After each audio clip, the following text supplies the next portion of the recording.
ছোট থাকতে ভাবছিলাম যে বড় হইয়া গরিব লোকের সেবা করমু, গরিবের পাশে থাকমু।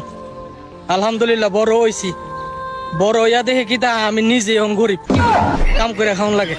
সৈয়দ মারার ভিতরে জিন্দিগি ধুর বাল। আহ কি স্বপ্ন আছে।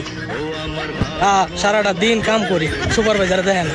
মোবাইলটা লইয়া 5টা মিনিট বইলে করতে জানে এ শতানে হাজির তোর মারে জীবন ধুর কাম।